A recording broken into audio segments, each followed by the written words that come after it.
alumni, my first alumni for hashtag art for art's sake. So, ladies and gentlemen, here's how it goes. A while back, when I first started this venture and I decided to do my 5 question segment, one of the people that I saw making moves was Alvert Hernandez. I immediately reached out and I said it the first time I spoke to him. I said, this is the type of guy that is doing big things. There's something about him. He's electric. When you talk to him, you know that you're in the presence of somebody who you didn't know exactly what it was, but there are big things on the horizon. And lo and behold, just a couple of months later, I'm back on here talking to him, and we're here to promote his book, and he's going to tell you all about it. And I'm excited to bring him on.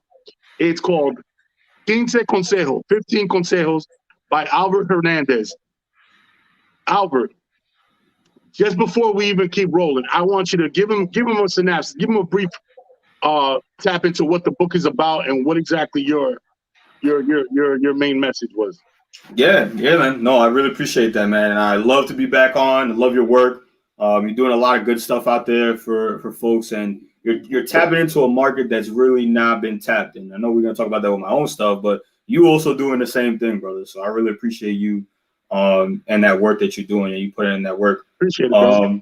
But in terms of 15 Consejos, so the way that the book is written and the way that the goal of the book, right, is to get students to understand how is it that they navigate college or how to navigate college. And I wanted my first book to be some way or some form tied into my culture. And I'm going to tell you this why. I spent a lot of my life, my whole life, reading somebody else's perspective. And typically it's a white perspective, or typically it's a very mainstream perspective, however you want to identify that. And I never really saw my own culture or my own perspective identify within the text. And I often had to do a lot of labor to be like, let me read this and let me then tie it to my own life or try to apply to my own life.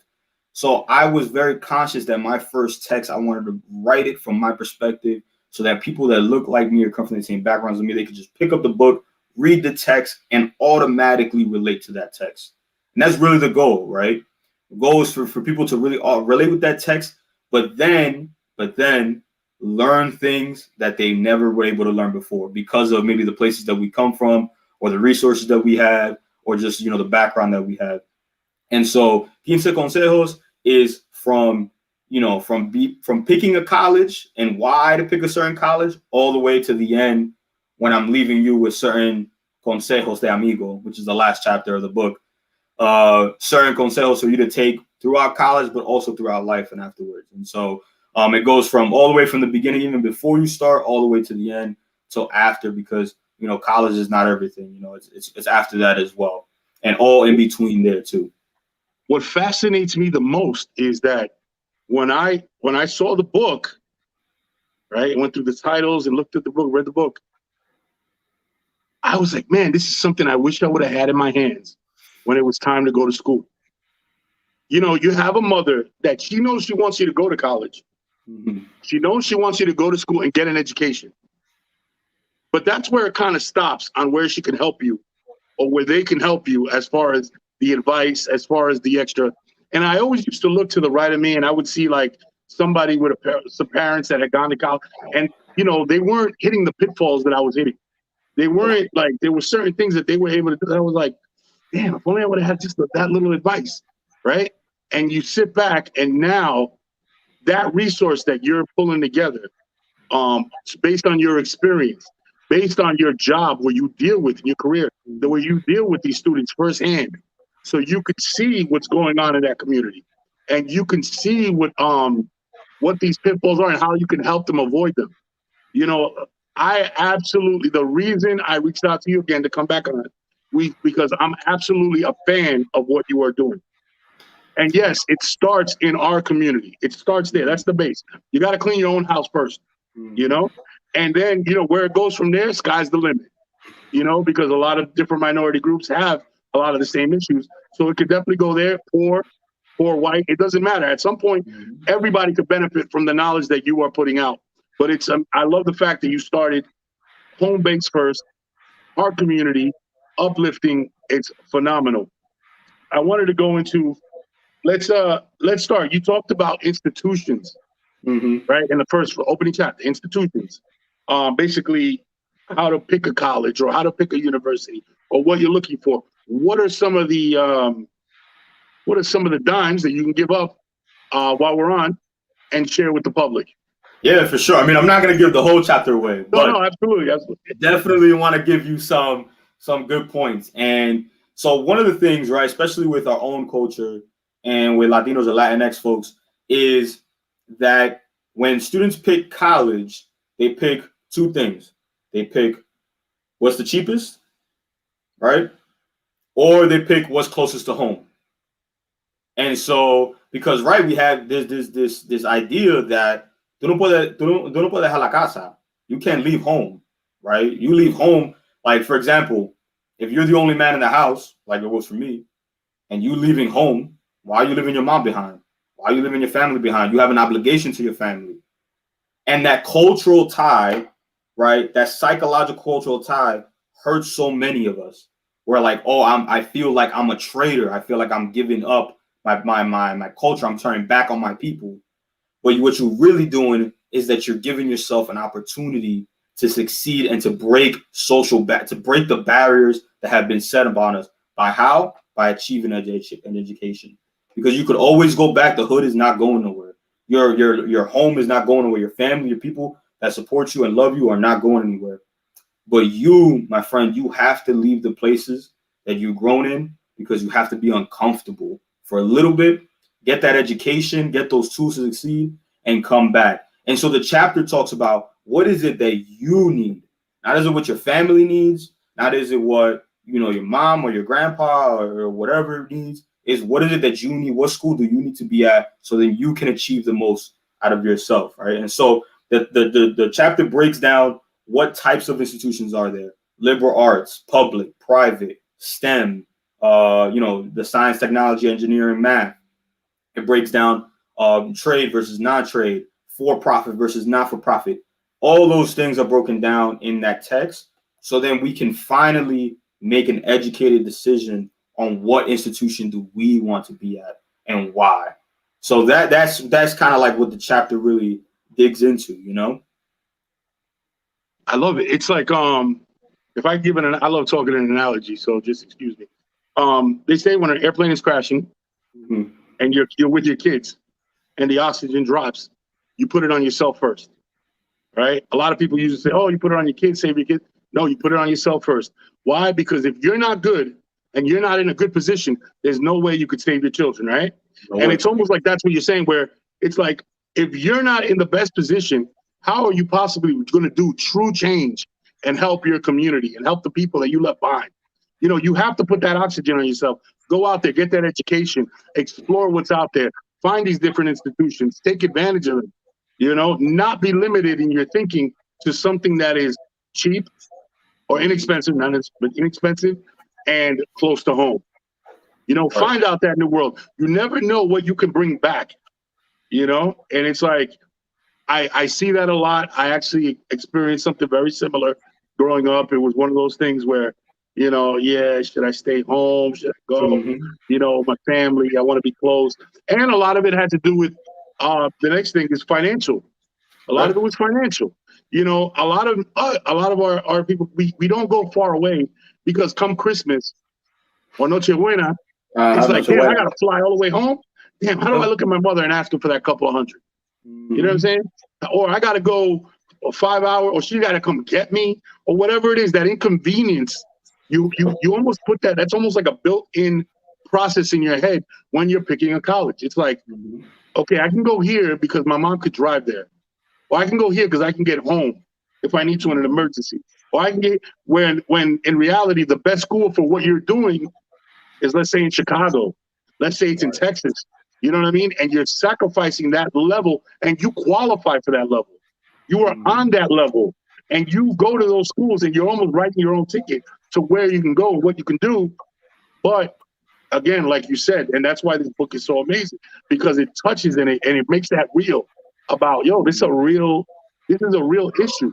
You know what I mean? I doubt how many people have actually thought about that until Yeah. you brought it up in this book, where they were like, hmm, no, I'm not. No, that's the reason. No, no. It'll now that you mentioned it, like, you know what? Yeah, now I understand why I can't do that. You know what I'm saying? Now I understand why I did what I did, you know? But let's I want to hear from you. What are some of the options that people have when it comes to the financial part of it? What are some of the things that you saw that either A, people can avoid or people can take advantage of? Yeah. Yeah. No, there's in terms of the financial stuff, and that's you know something that I feel like we look at the sticker price, and that automatically dictates whether we can afford it or we can, you know, want to do it or want to go into it. But the sticker price, everything in life is a negotiation, right? Everything in that's and we, we know how to make a good sell. Like, we're always like bartering or trying to trade or trying. And that's the same type of approach and the same skill set that you need to apply into your own college process and your own thing. You need to know that, and we were talking a little bit before we went live about this. Is you need to know what you're worth as a student. And at 18, I mean, 18 years old, it's hard to put that worth. Like, like you don't really know, like, am I really worth that much? Am I really worth thousands of dollars? And sometimes, of course, of 4 years, it could be hundreds of thousands of dollars, depending on what school you go to. And I'm going to tell you right now, you are worth that much. You are worth that much because right now, what people are not realizing, especially people who are 18 to 24-year-olds, is that demographic, that college age demographic, is actually shrinking in the country because people are having less and less kids. And as I always say, as much as colleges and universities are institutions of education, they are also institutions of business. And so when they see that the numbers are going down for 18 to 24-year-olds, they're going to be more competitive in upping offers to 18 to 24-year-olds to come to college. They're gonna try to bring you in. They're gonna do whatever it can take.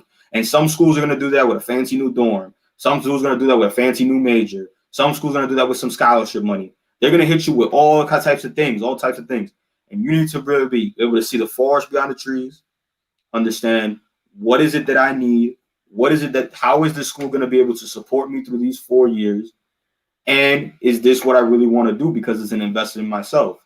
Right? It's like taking out a business loan for 4 years or 5 years on your own self. And so you need to make sure that you are a good investment. And so when you're writing those college application essays, talk about all the things that you do. A lot of students don't really think about that fact that if they babysit their younger sisters or brothers or whatever, or nieces or nephews, they don't think about that as a leadership skill.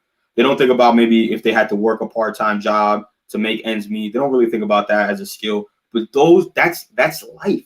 That's a life skills. Those are things that are tangible that you're doing. They're part of you and your story and your journey, and they make you more marketable than you can ever think.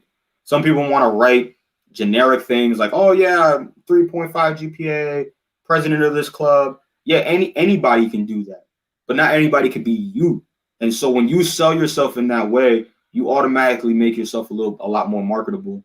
And the big thing is you start tapping into these other scholarships and these other opportunities that you can get. Here's what blows me away. What blows me away is that this is coming from somebody on the inside that knows. Yeah. This is not a conversation that's having with somebody that's guessing, that's somebody that's kind of throwing it out there. This is something that might work. You're in the now. You're behind the scenes, and you're telling us, hey, look, we value these skills. We put weight in these areas.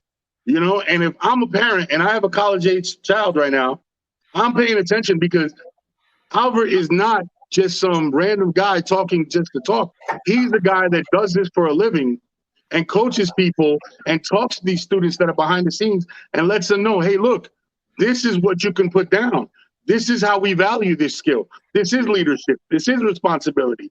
This is as good as a work schedule when you have to deal with your whole family. So this is somebody that's in the now. It's not just, like I said, it's not just rumblings and talking, and we already touched on it a little bit, but I want to go over one of the chapters of your book called Leaving the Nest. Let's talk about leaving the nest. Yeah. I remember how it was, like you said earlier, it was an experience. It was you almost look back like bye mom, like if you're leaving her behind to the struggle. Like you're leaving her behind to the struggle. The rent still's got to get paid. Everything still's got to get done. But now they removed you from the equation, and that change that you were bringing to the house is now gone, and nobody's replacing it. You know. So yeah, we do. We carry that guilt of, oh man, like you're doing something, And I want you to elaborate on that. Tell me more Yeah. about what what your thought process was when you were writing that chapter. I mean, I really thought about my own personal experience, right? And me telling, because I had a very unique experience. And so I actually went to undergraduate school for 5 years. And so for a traditional 4-year degree, it took me 5 years. I took a whole year of remedial classes because I wasn't the smartest student. So I was held back a year in college. And the first 2 years actually of my undergraduate experience, I actually commuted. I lived at home and I was at home, and then I was still going to school all day and then going back home into the environment. And then at the start of my 3rd year is when I started to begin living on campus. And then having that conversation mid-college, it was even harder because my family was like, wait. You were doing this whole thing from home, and now you need to switch up, and now you need to be on campus? Like, you bullshitting me. Like, what? Where are you going? Like, what are you doing? Like, now it's all that doubt. But what they didn't realize is that I was living in 2 different worlds, right? We have students that go and commute to their institution, and then they sit next to somebody who has like 4 cars and a mansion, and they take the bus or they drive their beat up car all the way home, and they have to sit at home with their spotty internet, try to do homework, try to take care of their cousins or their little brothers and sisters, and try to do stuff around the house. You just can't do it. You just can't do it, right? And then it comes to a point where you need to evaluate, you need to understand, is my at-home environment suitable for me to make the most out of, right, what I said, this investment? Because what I'm seeing or what I'm hearing is too many distractions. And that's really what it was. It was a lot of distractions, people that I love, my family, but it was distractions, people that were holding me back from being able to accomplish all the things that I wanted to accomplish.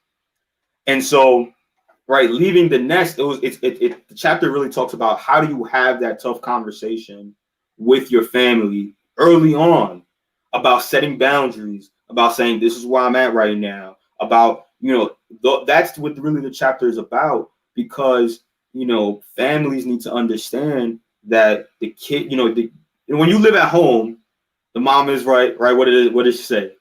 You live under my house is my rules, right? My rules, right. My house, my rules. And my house, my rules may seem like you got to do chores at this time. You got to take out the garbage at this time. You got to do this. But what if that time is the time that you're in class? What if that time is the time that you could be doing a group project? What if that time is the time that you could be studying for your paper? And so those rules, they don't mesh. And sometimes they don't mesh. They don't work well, especially when you are at home with immigrant parents or parents who they don't go to college or they don't understand the education system. Because they might have seen you go skate through high school, but college is a different beast. College is not high school. College is times 10 that. And so when they look at that, they think, oh, this person is like, my son he's not motivated. He don't want to do stuff around the house. So it's about having that tough conversation, right? And then it's about having that tough conversation and then leaving the nest, going home. So it talks about how is it that you're going to have that conversation if you're a commuter. But then also, how do you have that conversation as a student that lives on campus? How do you have conversations about your family like, hey, yo, I'm going to make sure we schedule family time still? Because it's still important. I'm not trying to say you need to leave your family behind, because your family is important. It might be your bedrock. It might be your moral compass. It might be the thing that keeps you going. So how is it that you schedule those times that you're going to check in with your family, that you're going to make those family phone calls, that you might want to go back for a family dinner if you're close enough, or schedule times to FaceTime and do stuff like that? Like, those are hard conversations. You have to plan those things. You have to schedule those things. And when you're 17, 18, 19, I don't know if you really think about those things. You're like, I'm out, peace, I'm gone, see ya.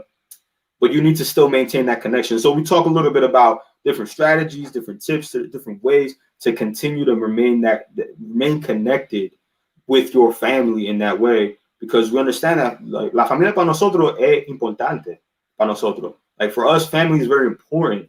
And so we need to make sure that we keep that with us. For a lot of us, a cultivistic mindset is what we've been raised in, right? It takes a tribe. It takes a people. Like, my shirt that I'm wearing right now, it says "El pueblo unido jamás será vencido," which means a town united will never be defeated. And so a cultivistic mindset is not an American mindset. American mindset is very individualistic. It's me, me, me, me, me. What can you do for me? How can I survive? It's very individual. But when you use that cultivistic mindset, that community mindset, you'll be so surprised at how far you can go and how much you can learn and how much successful you can be, as opposed to thinking about just me, me, and me, because it's never just about you. You always stand on the shoulders of giants, and so is respecting that. So yes, it's about leaving the nest and making that cut, but it's also about respecting the people that you grew up with and that raised you, and how is it that you can have that conversation respectfully, but also a very necessary one. You touched on it about the culture and about how coming together and how you get more accomplished as a group, and you talk about finding your tribe, right? I actually love that, because I think back to my college days and how you feel like you're lost and you're wandering, and then you kind of feel like one day, I don't know when it happens, but there's a group that you kind of gravitate to, and all of a sudden you find your footing, you find your voice, you start learning from different people, different areas, whatever, and you kind of establish your tribe. Tell us more about that. That's super interesting. Yeah. So in terms of the tribe, right, and that tribe aspect, the mentality, I felt like it was super necessary to talk about that, especially after leaving the nest, because things can be lonely.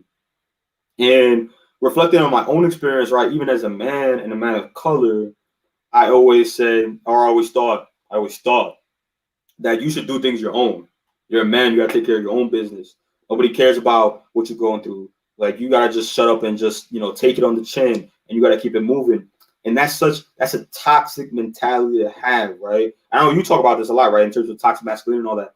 But shouldering that is just not healthy. And so how is it that, especially, and then you add the culture component, and as men, and then you add the Latinx component, is like, oh, we keep things in-house. So if there's a family drama or a family thing going on, now it's like, I can't talk to you about it. I can only talk to my family about it. And now it's another barrier that you have to overcome. And so what I'm talking about in that chapter is, how can you find people that relate to you, that can connect with you, but also have the skills to help you, also have the knowledge and the resources to help you. Because sometimes we're like, oh yeah, I'm gonna just chop it up with my homie and we'll just talk. But your homie doesn't have a PhD in mental health, or your homie's not a therapist. Like, you need to find somebody that knows that studies this thing, that has resiliency techniques, that has things that they can teach you that you can use to go through your day to day. And so finding a tribe, yeah, I talk about how you can find that with other students and how you can find that with your peers. I also talk about how can you find your tribe with administrators? How can you find your tribe with faculty and staff? What people don't know is that professors on a college campus, they dope. Professors on a college campus usually have 10, 15, 20, 30 years of experience in the field that you're trying to get into. So why is it that you're not building relationships with them and taking classes with them? Because by the time you graduate, they're like, yo, I remember Alvert from all those years that he grinded. I'm going to make sure I hook him up with the job that I had when I came out of college. Or I'm going to hook him up with my guy that I know works at this business or this internship. And that's what the world is. It's about who you know and what you know. And your professors on your college campus know mad people, because they've been doing this longer than probably some of the students have been born. And so those are the people that you want to build those relationships with, establish that. And you want those people in your tribe for sure. Because remember, it's about excelling at college, but it's also about excelling in life. And so that's why I talk a lot about the professor and staff piece. Because, yeah, as much as important it is to connect with other students, it's also teaching people how to connect with administrators and staff and older folks, because I think people really think about stuff like that. It sounds like an untapped resource. Untapped resource. And unless somebody went there before you, or you have somebody that's kind of like guiding you along, you don't even know that resource exists. You know, like eventually, don't get me wrong, usually around junior year, you start to understand that and you start to reach out and you start to get your place and who you're cool. Maybe if you took a professor twice or stuff like that. But imagine being able to set that off from the very beginning. See, especially as a freshman, you come in and you're still kind of looking at professors are this like godly figure that they're in the front of the class there because you're still used to teaching in high school. When you're in high school, the teacher's there. You know, you don't ever call them by their first name. That's who they are. You're over there. We're over here. It's I don't want to call it an adversarial relationship, but it's very separated. You know what I'm saying? Student, teacher, two different areas. When you get to college, you start to realize, if you could realize it early enough, you're like, oh, okay, we can talk on a different level. You're going to treat me like an adult when we talk. I could ask you questions and you're not looking at me like, you know, and like I said, as a freshman, you come in and you still have that mentality. So you're almost afraid to approach professors, not realizing that's one of your greatest resources. Those are the people that can sign off on you for different things, different connections. They like you. They get to know you. They see you work hard. They see you have a good mind on your shoulders. Boom. Hey, let me recommend you over here, or let me write your recommendation for this. You know what I mean? Yeah, definitely. Wow. Yeah, man. And listen, this is free game right here. So when you are a student, or if you have a child of college age and they go into school, tell them to look up every single one of their professors, their LinkedIn, their social media, and tell them to look up what they studied. That's a dime right there. That is a dime right there. Tell them to look up their PhD. You know what a PhD is? To achieve the highest level of education, and most professors have PhDs. They're in the 1% of that field. And if you're a student, let's say you're a business major and you're like, I want to do business, your professor has a PhD in business, and let's say they did their entire dissertation on Wall Street and that's what you want to be in, why not be connected with that person? Why not sit down with them and say, I want to pick your brain. Why is it that you wanted to study this? What is it that you gained from that? What connections or what research did you do? And then this is the next one. How can I help you continue in your research? Professors don't just get a PhD and stop doing research. They need to continue advancing their field. And so you as a student, how can I help you and partner with you and do research with you? So then, and maybe at one point I could be published with you in research. Maybe at one point I could be featured in your research. Maybe, and then when you graduate now, you have tangible stuff in your field, as opposed to all these other cats that just went to class and left. You have tangible stuff. I mean, when you leave college, what's one of the major things they ask you for? Experience. And it's almost like you may not be able to throw that workforce, but if you did the research, if you were behind the scenes on something like that, yeah, absolutely, you could put that down. You could definitely put that down. That's fantastic. Now, it leads us into the next question. A lot of kids go into college blind. They go in blind, and they pick a major based on what they hear is good. They pick a major based on what maybe some friends are doing. A lot of times they pick a major because their parents, this is what they know. I want to be a lawyer or doctor. That's what I want you to do, lawyer or doctor. And then they don't realize, your son's not really great at math, or your son's not going to pass that bio class. But you know what he can do? He's a great orator. He could speak. He could do this. He could do that. We're not playing. I don't feel like at that level, people are playing to their children, to their kids' strengths. Nope. Understanding their strengths, saying, hey, look, be specific when you get to college. Let's play. What are your strengths? What are you good at? What are you going to excel at? Let's find that out. Now, it's not to say that you don't change your mind. It's not to say you don't have the right to do that. But a lot of times I found the people that were around me that when they went to college, they really pushed their skill set, whether it was, science and math, whether it was communication, but they pushed that was a skill set of theirs. They were the ones that were successful. They were the ones that after college were in their field. You know what I mean? So many people go to college and don't end up working in their field.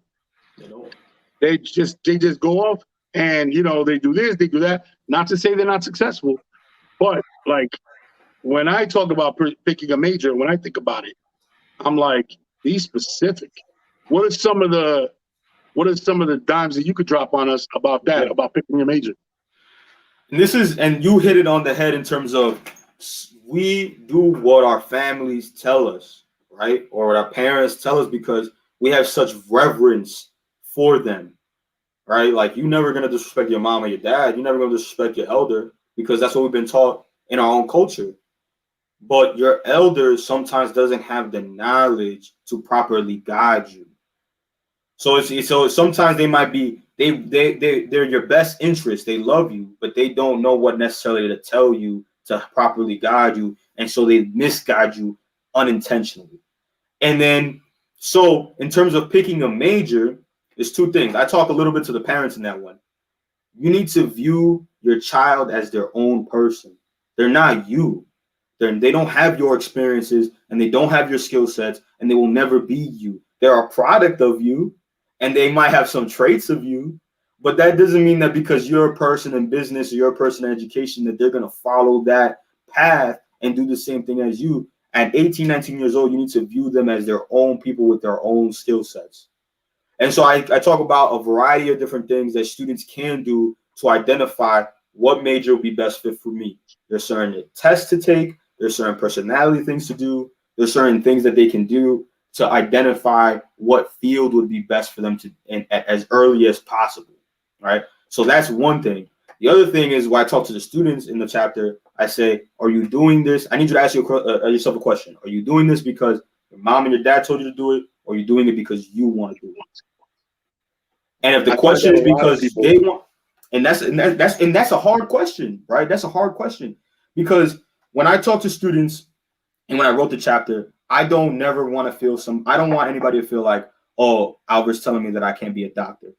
Because if you want to be a doctor and that's what you want to do, then you best believe that you better work your ass off. But some of us, right, are behind. Just keep it stacked. Like our high school never prepared us to be taking the level of classes and the rigor to be a doctor. And so you have to then work twice, 3 times, 4 times, 5 times as hard as your roommate, as the person next door on your classes. And you need to grind for that if that's what you want. It's excessive. It's extra. But if that's what you want, you're going to have to do it. And so I never want students to feel like, oh, you just pick an easy major or just like don't do bio or don't do chem because, it's not for you. If it's for you, you better grind for it. You better work for it. Some things are going to come easier to others because why? Because some of us have better skill sets in certain things than others. Doesn't mean that we can't learn. It doesn't mean that we can't get better in those things. But you have to ask yourself, do I want to continue to do this? Or do I want to go off my strengths, the strengths that I already have, the strengths that I already know I have?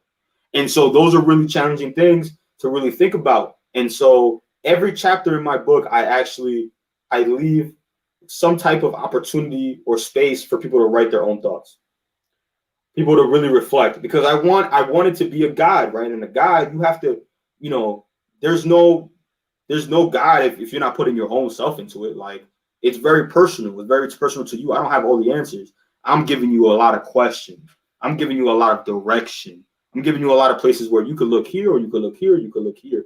And so that's really how it's written in that way, where it could kind of fit multiple people with multiple perspectives, but you have to really do in the work and put in down what is it that I want and what is it that I need. And so when you're thinking about selecting a major, a lot of the chapters talking about what are your skill sets? How is it that you can market off those skill sets and enhance those skill sets? And then not even like you mentioned in terms of choose a major that, and then sometimes you're not going to do it in your career. I talk a little bit about choose a major that's going to give you transferable skills. If you don't know necessarily what you want to study, choose a major that you know can fit in multiple pockets, that is going to make you maybe be a critical thinker, that's going to give you strong writing skills, that's going to make you look at the world from a different perspective. Because even if you don't know what you want to do right now, you're sharpening the skills that you're going to use in the future. That's great advice, because even if you think about it, there's a lot of kids that go to college, period, because their parents said college, when their skill set does not match the traditional college.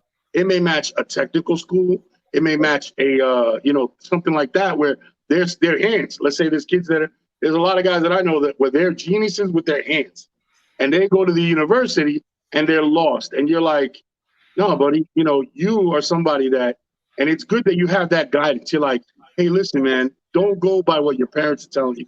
Go by what your skill set is. Pay attention. You have the resources, find it. And we touched on resources as far as your professors, but I know you have a chapter in the book about mentors, right, and sponsors. Okay, so let's take.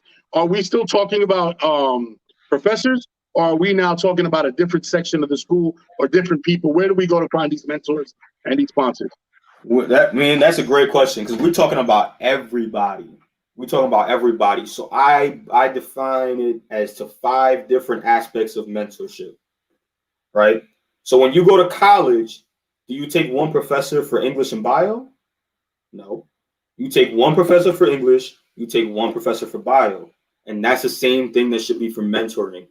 Is you need a mentor to help you with your personal stuff, but you need a mentor to also help you with your academic stuff. And sometimes those two don't mix, and you might need to find one that has a better strength than the other. You might also need a third mentor to help you with your cultural stuff, right? To help you identify with your culture, to help you feel like you're back at home, because we don't understand how important that is for your mental health. You need to also find another mentor, right? That's going to be a person that's maybe not present, but can consistently give you not just dimes, but consistently to give you knowledge. And then I call that digital mentorship, because we live in a world that's interconnected. You might find somebody on the internet that speaks exactly your language or exactly what you want to study. Now is easier than ever. Follow their page, follow their podcast, follow their books, follow their LinkedIn, and engage with them that way. And be like, yo, I read all your stuff. I connect with you heavy. Like, and just be that person can be your digital person. Like, there's no reason why we can't have that. Then I separate it because mentorship and sponsorship, in my eyes and a lot of people's eyes, are 2 different things. Right. And this is what a lot of people don't understand. I am a mentor in my current part of my career. I'm a mentor. Right. I'm not a sponsor because I don't got that type of change yet. Right. Yet. Eventually that will come. But mentorship is someone who invests time in you. Sponsorship is someone who invests money in you. And sometimes when you're young, or sometimes when you're working with students, they don't really see that. They see it like, oh, why is it that you're not helping me? Why is it that you're not helping me finish this, pay for this semester or pay for this school or pay for this thing? I can't help you with that, but I can help you by giving you my time. And my time for me is invaluable, because once you give time, you never can get it back. You can't put it in a savings account or a checking account or do none of that. Is once you spend it and it's done. And so I always view in myself, time is invaluable to give. But money is also important, because you can't pay bills without money. So you need to find sponsors. You need to find people who have money in your life on your college campus that are willing to throw money at you and are willing to invest in you. But sponsorship only happens when you prove to be worthy of that sponsorship. They're not just going to throw money at you because to throw money at you. You need to make sure that you put in that work. Are you making the community a better place? Are you involved on campus? Are you doing community service or giving back in some different way, right? Do you have the strongest grades? Are you mentoring others? Or are you going to these workshops? Are you taking advantage of the resources set for you? If you're doing those things, people are going to see potential in you. They're going to want to invest in you. And so that's why I broke down a chapter in between what's a mentor, what's a sponsor, and why is it that in today's day and age, you need both. You need both. You need people to sponsor you. You need people to mentor you, because there's just no way that you're going to be able to survive this college experience without having those two. And if you do get by without a mentor or a sponsor, then you probably shortchanged your college experience, because you probably could have had a hell of a lot better experience if you had those people in your corner speaking truth to you about you when you're not in the room. And that's what mentorship and sponsorship, powerful mentorship and sponsorship is. I love that. And when I think of mentor and sponsor, especially mentor, I think that especially if you were benefited from it, I think what you're doing is phenomenal, where you're now giving back. You went through the cycle where you had the mentors, and now you become the mentor, and you're able to trickle down this knowledge. You're able to pass it back down. Yeah, we don't always have the money to do it, but you know what? Let me tell you something. Sometimes time is even more valuable than money.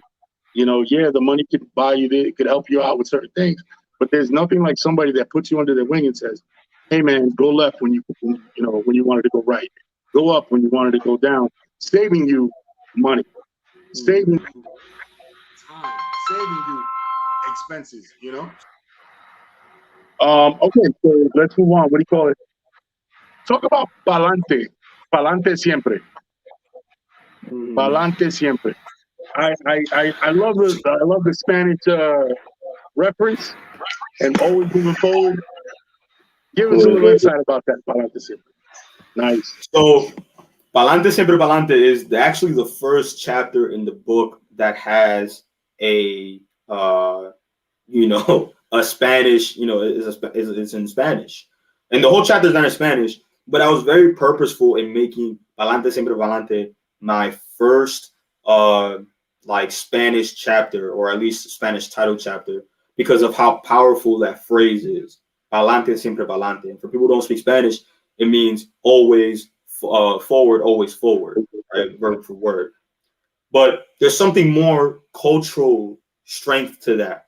Palante Siempre Palante. Like, there's something more significant that I can't translate from Spanish to English as well. And so that's why I use that exact phrase, because in that chapter, I talk about resiliency. I talk about how we can overcome and how far we can overcome. I in one of the chapter, it was one of the part of the book, and I won't quote it word for word, but I talk about like, the people that came before us, they escaped political persecution, rape and slavery and genocide from their home country, fled for a variety of different reasons to give us a better life in America. And so if your family, you have the ancestry and the blood of warriors, of people who have overcome real shit. And so when you're in college and you think, "Ah, man, I can't overcome this class, or I can't get past this test, or I can't do this major," I want you to really sit down and think about all the stuff that your mom, your dad had to overcome, all the stuff that your grandpa and and if you know them, all the stuff your great grandparents had to overcome, right? And when I was writing this chapter, I thought a lot about. I had the blessing to grow up with my grandparents and my great grandparents, and so my grandfather and my great grandfather, actually, they were political prisoners in Cuba, and they came here in Mariabel in the boat. When Fidel Castro said, "If you don't want to be here, leave," and they left. Right. And they came here to the United States. And I think about their experience all the time, and I grew up with them. So they were in my life until I was in my 18, 19, 20 years old. And I learned so much from them about how they fought the good fight, how they fought what they believed in, how they cared about their community, how about they always took care of their business and they moved forward and they gave up everything in hopes of their lineage to have a better life. And when I then look at my own trials and tribulations, not to minimize the shit that I go through, because everybody goes through stuff. But when I look at it, I'm like, I can also it doesn't put me down, it motivates me. It's like, I can also overcome because my family also overcame. So I shall too overcome, and the people that will come after me will overcome. And so the chapter talks a lot about how is it that we can be powerful? How is it that we're powerful? How is it that we continue to be powerful? How is it that we build ourselves up? And when we're in moments of weakness or moments of what I call low resiliency, we look back, reflect, and we think about how much we do have and how is it that we can continue moving. So there's tangible strategies and tips in the chapter that talks about how you can overcome those things. But then there's also moments and times for you to really reflect as well. So then you can think about really where you at in your day to day. So that's really what the chapter is about. Wow. I see. There's a couple of different ones. I really want to get to that mental health, but we could touch on the student org aspect. We can touch on the Fruta Colegio. I really like those headlines. Touch on the student org aspect, because I know that's one of the things you can take advantage of. Yeah. So in terms of the student organizations, right, and what student organizations to be involved in, I didn't know of all the organizations that are out there. I really didn't, like all the things that you can do.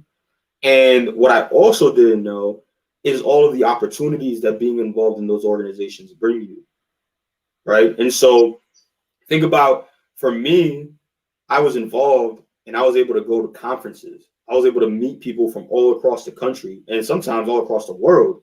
I met people from Guam and Puerto Rico and Dubai and some other in Canada, and connecting with those folks and staying in touch with them on social media through my involvement in organizations on campus, because they will be able to pay and sponsor you, right? Sponsor you, going back to what I talk about, sponsor you to go on these trips. I like that. Right, callbacks. It's callbacks is the book. Sponsor you to be able to do these things, because we know these things cost money. And so student organizations are one of the strongest sponsors out there, because they have funding that can be able to get you into rooms and spaces that you normally would have not been able to have access to. And so that's one of the really strong points. But I kind of break it down even further, because there's several student organizations. There's the ones to have fun, right, which you need. Everybody needs to have fun. There's the ones that are also academic, and this is what people don't really think about, right? Your academic clubs and organizations, now you meet people within the major. They're usually the top students in your school. They're the top students in your major running those clubs. Why not learn from them? Why not get game from that senior that's about to graduate, who's president of the club? If you're a freshman, you want to go up to them and be like, yo, how is it that you got to where you at now?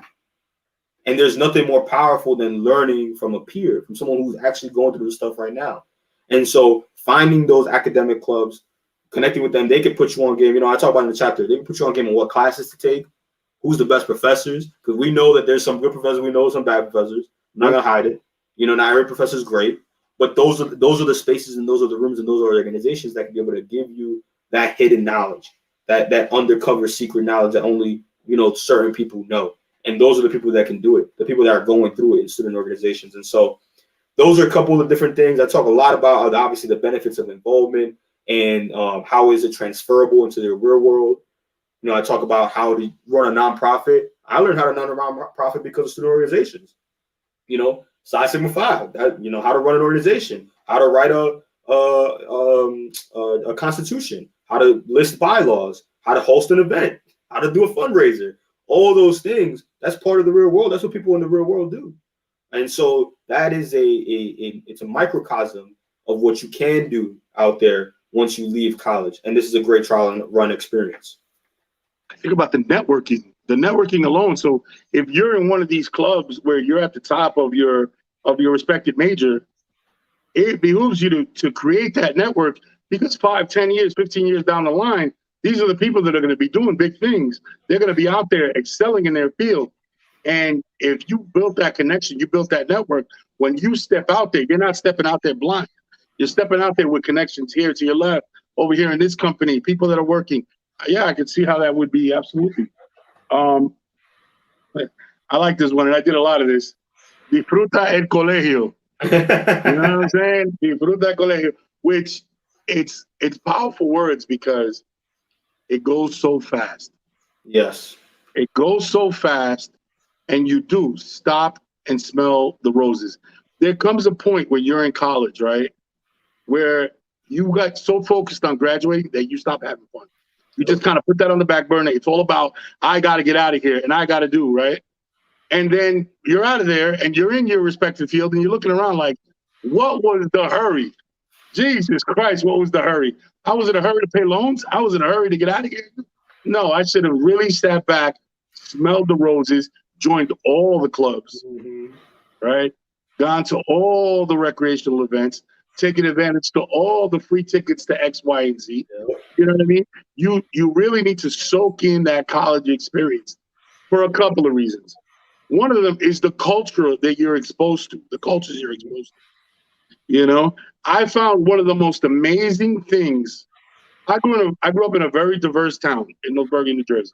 It's very diverse. Okay. When I got to college, I was like, oh, there's even more diversity. Damn, you know, I didn't know that. It was weird. I was exposed to things. I saw different things, and it was like, if that's one of the things I really enjoyed. I really got out of college where I grew as a person. You know what I mean? I look back now and I said, what was the rush to get out? What was the rush? I get it. I had to. There was, you know, by the time I left, I was already in a family. I was a man. But what was the rush? You should have just soaked it up, enjoy it. It's going to be the best time of your life. Yep. Also, a lot of people say like high school's the best time of your life. Nah, No, man. no way. Like, No way. seeing like the best day in high school would be like, every single day in college for me. Like the best day I ever had in high school was like every day in college. And Absolutely, man. in the chapter I talk about it, like, there's some people have privilege that they don't have to leave college right away. Right? Some people have the privilege that they can stay a little bit longer, or some people have privilege to take advantage of more stuff in college. And I'm not gonna deny that. There are some people that do that. I personally had to work a lot during college, but I also found ways to work smart. And so what I talk a lot in the book throughout a lot of the chapters, especially this one, is how can you double dip? How can you can have fun and make money at the same time? You can do two things at the same time, And so how is it that you can take care of your business at the same time, have fun, right? At the same time, do different things. And so actually, I think there's a list in this chapter of all the things that you could do that's cheap in college. And so there's a whole list there of things that you could do, take advantage of. And so I think it's like 15 or 20 some suggestions for people to do. But I talk a lot about, right, taking advantage. I mean, I did 5 years undergrad. I have no shame in my game. I say that of course, I talked a little bit about my remedial thing, but it is what it is. It's where I was at that time. But I also say that I loved college so much that I decided to take a victory lap. I just did that shit one more time, one last time. Like, why not? And I was able to take advantage of every single piece of the institution, right? Like, you can do stuff for your classes and have fun. Like, you can study abroad. That studying abroad takes care of your pieces for your classes, while also gets you an experience at a different country. And it's just about finding the money for that, right? It's about finding the funds for that. And like we talked again, call back to sponsorship. How is it you can find sponsors at university to do that? How can you find mentors to help you get yourself in the room to do that type of stuff, right? And so everything kind of like builds off of each other. But the chapter is Disfruta el Colegio is very important for people because I wanted to make sure people understand that it's not all about just business, or it's not all struggle. College is going to be fun. It's supposed to be fun. And, you're going to have opportunities. And if you're not finding opportunities, this chapter is going to talk to you about how can you find those moments of happiness on your day-to-day on your college campus. You also have a chapter called Con qué tiempo. What time? Where am I going to do this? Where am I going to find the time? I found that super interesting because me and a couple of the guys that I went to college with, we used to talk about that all the time. We're like, we thought we were working. We thought we were out there working and doing events and stuff. So we thought we were super busy, and we were. Yeah. We were, because you were trying to fit in work, studying. You were also involved in whatever activity you were going to be involved. You had a full schedule. You know what I'm saying? You did have a full schedule. So when I say con qué tiempo, I think back, and I was going to make a joke and be like, come on, it was college. But now I think back and I'm like, you know what? Yeah, you're right. We did. It was, as a matter of fact, when I started working and I was able to get off at 5 o'clock and that's it, my day was over. It was like, oh, this is it. Weird, right? Yeah, I'm golden. It was weird, right? Like, because that's what I was going to say. Like Mike, your day probably started like 8, 9 a.m. And in college, it doesn't end till like maybe midnight. Midnight. Yeah. Right. But when you're an adult in the real world, most people, right, is 9 to 5. And so when you leave school, you're like, yo, what am I doing with all, like, if you did college the way we did college, you leave school, you're like, all right, what am I going to do now? Like, I have a whole set of time to really do stuff. And so when we think about Con qué tiempo, the chapter really talks about, and I put it there purposefully, and that right after talking about how to have fun in college, to talk about Con qué tiempo, because I want to really hit on the point of you can do multiple things at one time. Time management, absolutely. Time management, and it's not about time management as much as I talk about time manipulation. It's how you manipulate time. Because time is a social construct and time works for you. You need to make sure time works for you, not time works for them. So how is it that you're manipulating that to your advantage? How is it that you're taking advantage of a class, an internship, or a job? So I talk a lot about in that chapter is if you're doing a job, find a way to be able to do homework at that job. Bang out your homework you're studying while you're at the job. Find jobs that can help you do that. If you are at an internship, find ways that could be class credit. So that way you can bang out a class and an internship at the same time. Like, all these things, you have to find ways to merge with your other experiences. And I talk a lot about Coquette Boys. I talk about I tell people it's like it's 160 some odd hours in a week. When you break down your week hour by hour, you'd be surprised at how much dead time you really have. Absolutely. You're like, I really don't really do shit from 5 to 10 at this time. Like maybe I could be maximizing that time better. So actually, every student that I work with, I make them do a schedule. I'm like, you're gonna give me a schedule of what you were doing before you met with me, and I'm gonna give you a schedule back of what you should be doing after you're done meeting with me, and you're gonna see how much stuff you actually gonna get done. And so that's why I love that chapter, and I talk about a lot of tangible strategies on how to make time work for you in that way. Absolutely. And we're gonna close out with a conversation that nowadays is front and center. Mental health. Yeah. Mental health, making sure that, there's a lot of stresses. There's a lot of pressures people are under. Like you said, especially from our communities where you are the hope. Mm-hmm. You are what's possible for our family. You are what's going out there to be successful. So there's a lot of pressure there. What was your thought process behind the chapter, mental health? I mean, I actually started that chapter by saying this is going to be the hardest chapter I have to write. It's going to be by far the hardest chapter that I have to write. And that's because, one, I'm not a mental health expert. And so I made sure that I let people know that. And I just have to talk about mental health from my own experience. And as a Latino male from Union City, from low socioeconomic status, mental health was taboo. Like, you just didn't talk about that stuff, right? Yeah. At least when I was starting college, and it wasn't until really later on in college when we started actually having some good conversations in that way. The problem was there was a word for it. There was a word for it. It was called pussy. That's what they used to call it. Like, if you were too into your feeling, your emotions, thinking, whatever, the first thing you would hear is you would hear it in Spanish. I'm not going to repeat it in Spanish. You would hear pussy in Spanish. And you would be like, yo, man. So what do you learn? Swallow it. Don't show it. And then it manifests itself in other parts of your life.